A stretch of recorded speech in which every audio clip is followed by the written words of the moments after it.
MMA Inside the Cage, brought to you by Advanced Sports Labs. Expedite your blood work today at advancedsportslabs.com.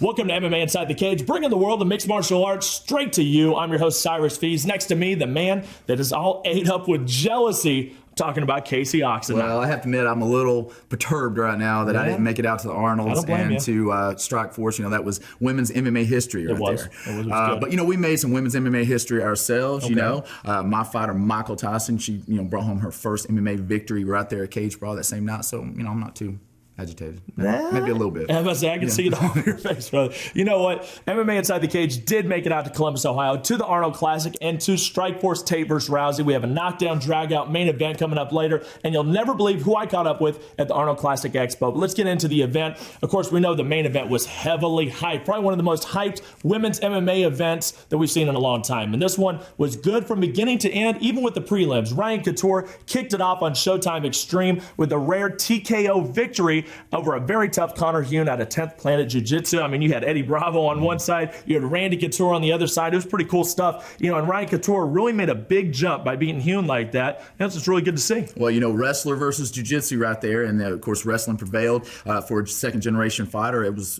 good. It was impressive. It was real good. Now, Pat Healy goes over Carlos Fodor, and what many consider an upset by arm triangle is a really nice submission. And Pat Healy, it seems like every time it's an upset for him. Yeah. But this guy is good, and they're saying he's in the title hunt, man. Yeah, I think it's because Healy's been around for so long. You know, I mean, he's been around for years, and you never heard anything from him, and now he's making a rise again. That's impressive. I'm thinking he's going to go from being a gatekeeper to being a contender right now. That's kind of what it looks like. So.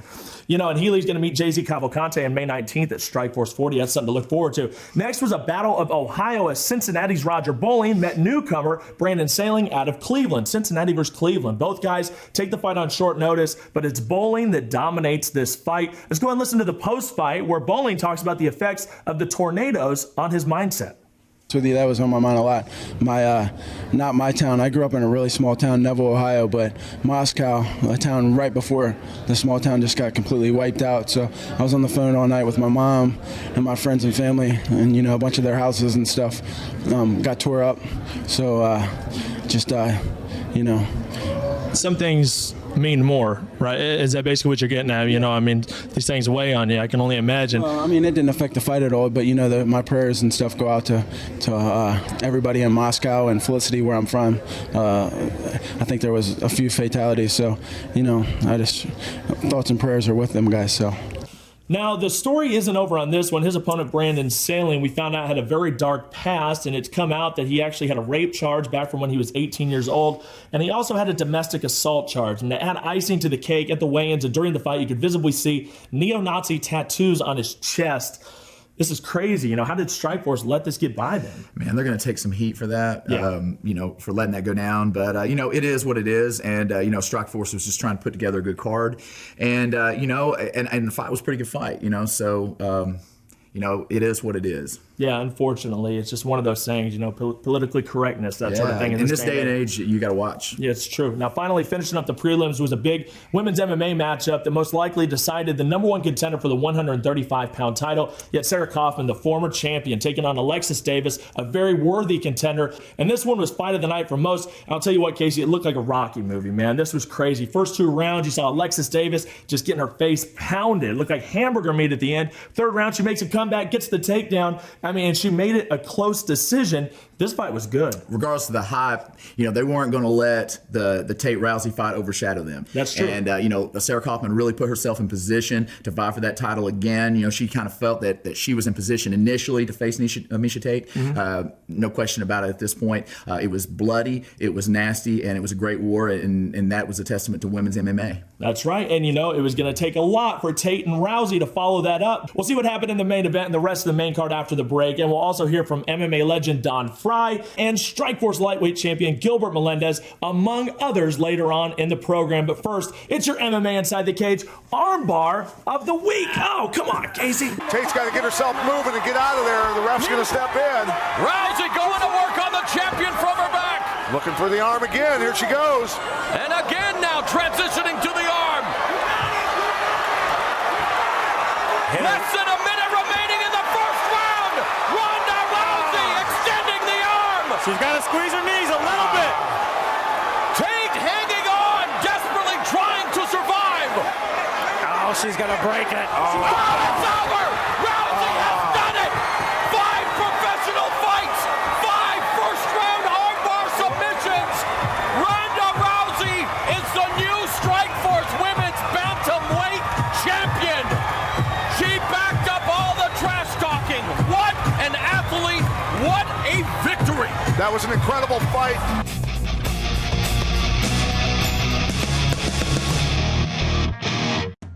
As a professional fighter, there's a lot of things that I need to be concerned about. I need to be concerned about my opponent. I need to worry about my fans. I don't want to have to be concerned about my blood work. That's why I go to Advanced Sports Labs and I get my blood work done in an affordable manner. They get it done fast.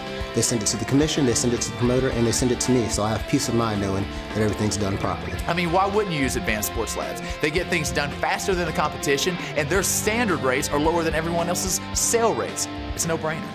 Expedite your blood work today at AdvancedSportsLabs.com. This is Stipe Miocic, and I just want to say check out Advanced Sports Labs. They do your blood work fast, affordable. They take care of everything.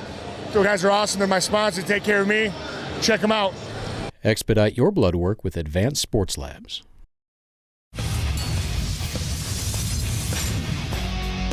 MMA Inside the Cage, brought to you by Advanced Sports Labs. Welcome back. Second round action, and we're digging deep into the big Strikeforce event last weekend in Columbus, Ohio. The main card was 5 big fights with title implications all over the place. First fight on the Showtime card featured former middleweight champion Jacare Souza taking on Bristol Marunde, making his Strikeforce debut. Now, Marunde actually had some great fights for Superior Cage Combat, made his jump into Strikeforce, but Jacare was too much to handle. I mean, he came off the cage like Pettis, dude, for the Showtime kick, except for he threw on the RNC. It was crazy. You got to believe that Jacare is right back in the middle of the mix for the title. Man, Jacare has always been on another level. You know what I mean? As far as jiu-jitsu, he's a world champion jiu-jitsu guy.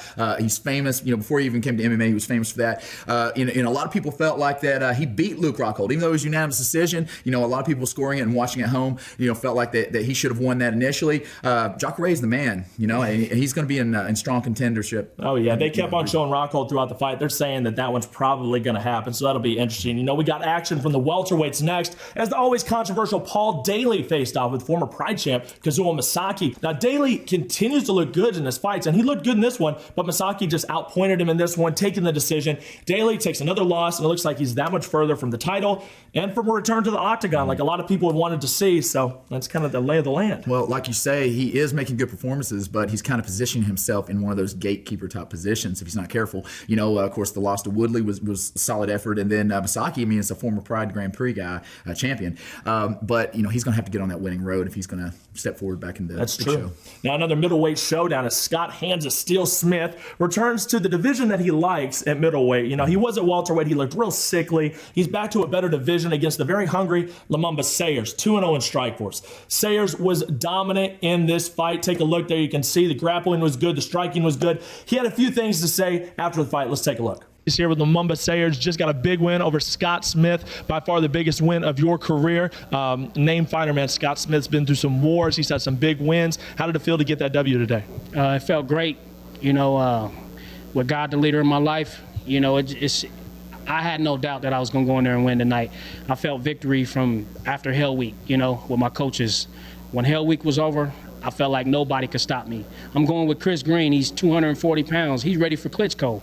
So he looks a lot like John Jones, too. I kept looking up at him. I'm like, is that John Jones over there? No, it's Chris Green. Looks a lot like John Jones, too. Yeah, that's Chris, the future Green, man. We just got to get him. We got to get him in the right position to go ahead and knock Klitschko out. So, if I can go with my coach and really get it in, and anybody my size, they're going to have a hard time with me. Not only does he have the beard, but he has the Rocky Mountains in the back of his head. Casey, I know you see this right now. Step your game up. You got to get the back of your head, too. You can't just do the beard. That's childish. You got to go ahead and get the whole thing going on. Am I right? Yes, sir. Absolutely. Go hard or go home. Go hard or go home. Lumumba Sayers got a big W here. Columbus, Ohio. Cyrus V's MMA Inside the Cage. So, Casey, the challenge has been laid down. You think maybe you can get like the Smoky Mountains in the back of your head? Maybe step your game up a little?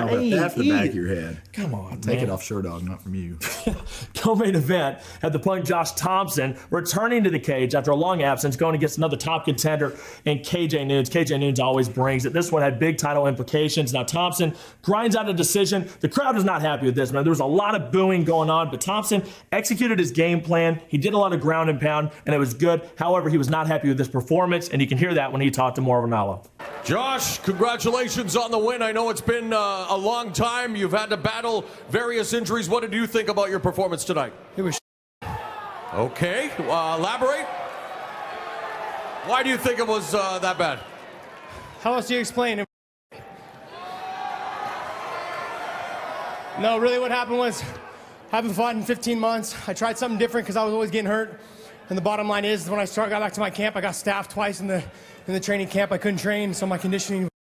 So that means my fight. Do you feel that you are still worthy, though? I mean, you picked up the W, and a lot of people are anticipating the rubber match with Strikeforce lightweight champion Gilbert Melendez. Do you feel that's next? I do feel it's next, only because I'm going to go back to the way I used to train. Now, if Thompson does indeed get the fight with Melendez, this will be a rubber match, and it's going to be for the title. Now, Casey, early prediction on this fight.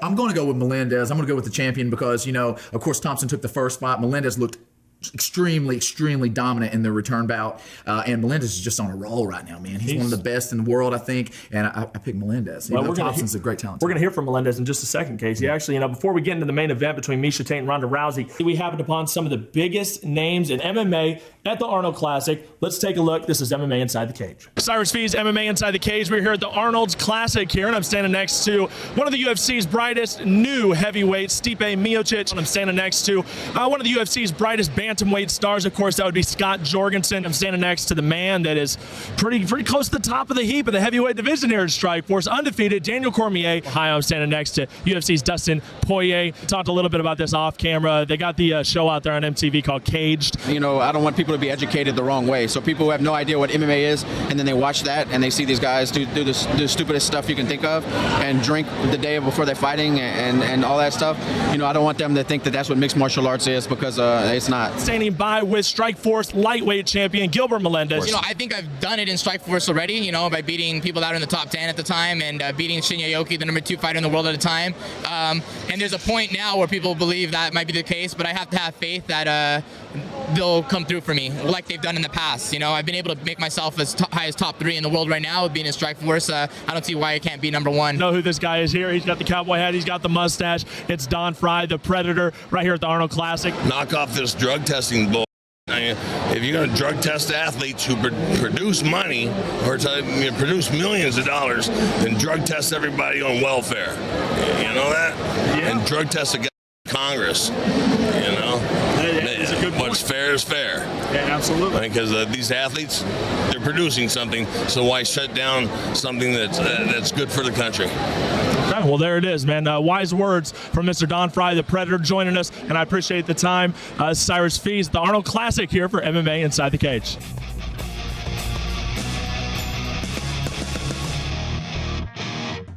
As a professional fighter, there's a lot of things that I need to be concerned about. I need to be concerned about my opponent. I need to worry about my fans. I don't want to have to be concerned about my blood work. That's why I go to Advanced Sports Labs, and I get my blood work done in an affordable manner. They get it done fast. They send it to the commission, they send it to the promoter, and they send it to me, so I have peace of mind knowing that everything's done properly. Why wouldn't you use Advanced Sports Labs? They get things done faster than the competition, and their standard rates are lower than everyone else's sale rates. It's a no-brainer. Expedite your blood work today at AdvancedSportsLabs.com. MMA Inside the Cage, brought to you by Advanced Sports Labs. Time for the third and final round. Time to impress the judges, Casey. And I know you like those interviews. Don Frye, man, letting it all hang out. We're going to have the full interview on our YouTube. Crazy stuff. I was so jealous of you, man, because I really wanted to get that. I like to interview the old schoolers and stuff like that. But you did have a special gift for me. You put him up to prank call me, and that was so cool. Thank you very much. We should get the transcript from that, because that was interesting stuff. The main event in Columbus featured 2 of the biggest stars in female mixed martial arts. You had the bantamweight champion Miesha Tate and number 1 contender Rowdy Ronda Rousey. There was a ton of trash talk, and we even saw some fireworks at the weigh-ins here. You could see the headbutt there from Rousey. Wild stuff. Casey, have you ever seen this much press and hype for a women's matchup, and why do you think there was so much this time? Never seen that kind of hype before. The Cyborg versus Gina Carano, that was a really big build-up, but nothing like this. Ronda Rousey truly knows how to talk. She's really pushing. She came from the same gym that Roddy Piper and his son Colt train at. So I'm sure she picked up a little bit of that gab. But man, something else, and I think she's going to be a huge name to pick up women's MMA in the future. I think so too. Now, we even saw Brian Caraway, UFC featherweight, and Miesha Tate's longtime boyfriend, get involved. And when he responded to Rousey, he said that if he ever fought her, he'd knock her teeth down her throat, and that no woman could beat a man at any sport. Now, I don't know about that, Casey, but I don't put anything past Ronda Rousey. Man, for sure, pound for pound, a man will always have a strength advantage over women. That's not to say, I trained some with Tara LaRosa over the years. I have seen Tara LaRosa, submit guys in training, but for the most part, it is an uphill challenge. But Ronda Rousey's something else. So I don't know. She's something else. Is right. Now, the fight was tremendous. Both girls came to fight. Ronda got some key takedowns and almost had an armbar early. Tate escaped, which is something that no other fighter's been able to do, and mounted some submission tries of her own. But in the end, it was a big judo throw and one of the sickest arm bars that we've seen in a while. She didn't break the arm, but man, did she hyperextend that thing. It was nasty. What were you thinking when you were watching that arm bar? I was thinking that Miesha Tate wants to hold on to her belt with everything in her soul, and she did. She fought, and she got out once, but your arm can only take so much, and you got to tap, and you got to live to fight another day, and that's what she did. Well, here's what Ronda had to say after the fight. A few thoughts about Brian Caraway, actually, Miesha Tate's boyfriend, and even some choice words from her judo coach. He's a legend, Judo Gene LaBelle. Take a look. What do you think about the champion's performance as well? It was a fantastic first round. Obviously the longest fight of your career, but you did it again. Yeah, she was much more, savvy on the ground than I anticipated. But, she's good. She's legit, but I don't feel that bad about it. I'm here with Judo Gene LaBelle, an absolute legend. Gene, you have to be extremely elated that Ronda Rousey pulled off this fight. She showed some tremendous judo, and once again, the armbar came into play, and now she's a champion. Just talk a little bit about the fight. I am so proud of her. I'm her uncle, Uncle Gene, and she's done it. I says, going pro, what is she going to do? Get one of those medals from the Olympics? She would have won the gold in the Olympics easy. But she says, they won't pay my rent for 1 month. Now her rent's paid for a year. More of the post-fight interviews and exclusive footage from the Arnolds. You go to our YouTube page, check out all the extra content, subscribe so you can see all this stuff. For more information about Strikeforce, be sure to head over to strikeforce.com. Casey's Curtain Call coming up after the break, but first, it's our MMA Inside the Cage main event of the week. Alexis, you ready? Sarah, are you ready? Bring it!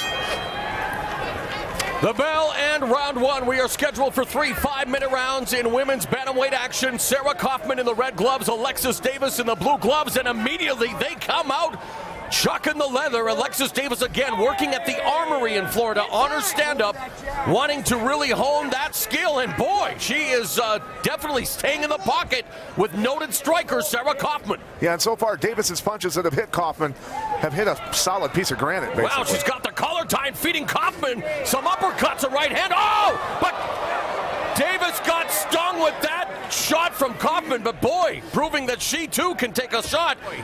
Davis's face really marked up now, blood, and I think there's a cut over her left eye. And there's an overhand right on the exit from Kaufman. And the referee now calls for a timeout. They are definitely going to inspect that gash over the left eye of Alexis Davis. It does not look good.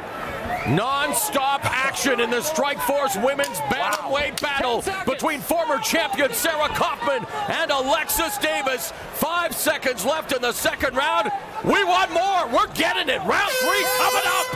Neither lady has attempted a takedown yet thus far. I know the fans are enjoying the action, and the ladies are showing all of their warrior spirit in this fight. It's been an unbelievable pace. He's there. It's a very good observation, Morrow, and she's landed some elbows from there, also an uppercut. And again, now closing and gets that outside trip takedown into side control. Alexis Davis with the first takedown of this fight. Got her lulled into the brawl and looked for the takedown. Make a sacrifice. Final 10 seconds. Strikeforce women's bantamweight action. Sarah Kaufman, Alexis Davis. Oh, Canada, what a fight! Ladies and gentlemen, after 3 rounds, we have a majority decision. Here are the score totals. Judging ringside, Cardo Urso scores about 29-29, even a draw. Overruled by judges Daryl Weiss and Aldo Torriero, both scoring about 29-28 in favor of the winner, Sarah Kaufman.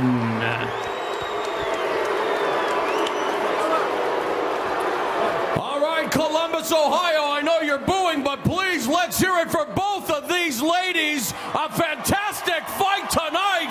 Sarah Kaufman and Alexis Davis.